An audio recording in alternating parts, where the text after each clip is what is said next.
তামিমের স্ত্রী বের হয়ে এলেন মাহমুদুল্লাহ রিয়াদকে তামিমের কাছে নিয়ে যাওয়ার জন্য।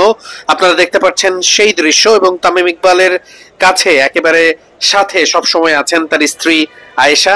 আপনারা দেখতে পাচ্ছেন মাহমুদুল্লাহ রিয়াদ তিনি প্রস্তুত হয়ে স্যানিটাইজড করা হলো তাকে, তারপরে তিনি আসলে তামিম ইকবাল যে কক্ষে রয়েছেন সেখানে গিয়েছেন।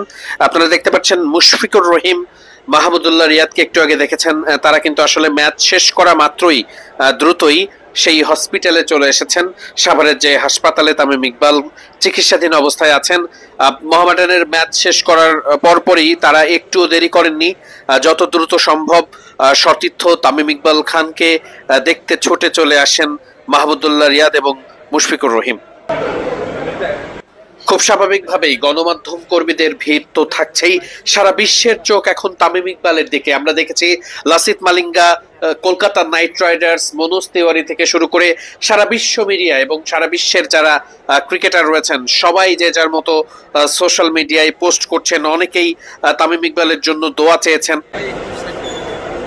ঠিক যেমনটা এখানে দেখছেন মাহমুদুল্লাহ রিয়াদ, তামিম ইকবাল ঠিক যেই কক্ষে রয়েছেন সিসিইউতে তার বাইরেই দাঁড়িয়ে আছেন।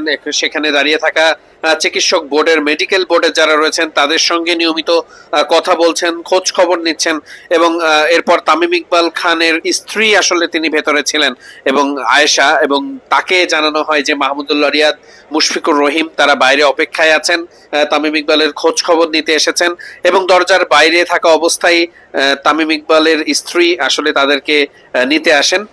আমরা কিন্তু সেই মুহূর্তটি দেখছি, মাহমুদুল্লাহ রিয়াদ তিনি বাইরে অপেক্ষায় আছেন, তামিম ইকবাল কেমন অবস্থায় আছেন সেটা জানার চেষ্টা করছেন।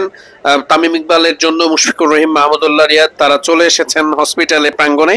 এবং আমরা দেখতে পাচ্ছি ঠিক এই সময়টাতেই ভেতর থেকে যখন তামিমের স্ত্রী জানতে পারেন বাইরে মাহমুদুল্লাহ রিয়াদ এসে অপেক্ষায় আছেন, তামিমের স্ত্রী বের হয়ে আসেন এবং মাহমুদুল্লাহ রিয়াদকে একটা পর্যায়ে তিনি আসলে ভেতরে নিয়ে যান।